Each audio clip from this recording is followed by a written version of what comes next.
আমাদের পুরা চট্টগ্রাম আজকে পানিতে ভাসতেছে।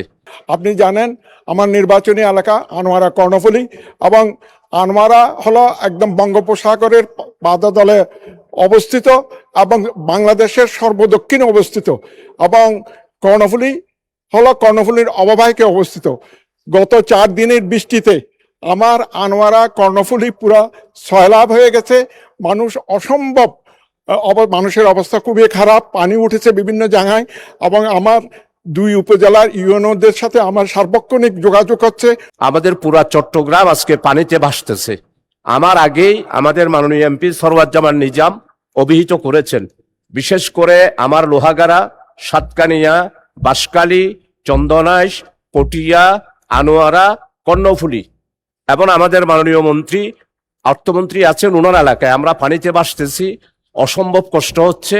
এই জন্য এই অবস্থায় শিশু, নারী, বৃদ্ধ, অসহায় মানুষের শুকনা খাবার দেওয়ার জন্য, আর যেখানে নদী ভেঙেছে এখানে মানে অতি দ্রুতভাবে কার্যকর ব্যবস্থা নেওয়ার জন্য আমি এই মহান সংসদের সংশ্লিষ্ট মাননীয় মন্ত্রী মহোদয় যারা আছে তাদের কাছে আমার এই আর্জিটা, আমার এই অবস্থাটা আমি তুলে ধরেছি।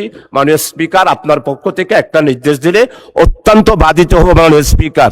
গত কয়েকদিন যাবৎ বিশেষ করে আমাদের বৃহত্তর চট্টগ্রাম এবং পাহাড়ি অঞ্চলে প্রচুর বৃষ্টিপাত হওয়ার কারণে অনেক অঞ্চল প্লাবিত হয়েছে। আমরা গতকালকে প্রত্যেকটি জেলায় 200 মেট্রিক টন করে চাল এবং 10 লক্ষ টাকা বরাদ্দ দিয়েছি, এবং আমাদের কিছু শুকনো খাবার রয়েছে প্যাকেটজাত, ওগুলো আমরা বিতরণ করতে বলেছি। প্রতিনিয়ত আমরা জেলা প্রশাসকদের সঙ্গে কথা বলছি, মাননীয় সংসদ সদস্যের সঙ্গে পরামর্শ করবে, এগুলো ওনারা বিতরণ করবেন।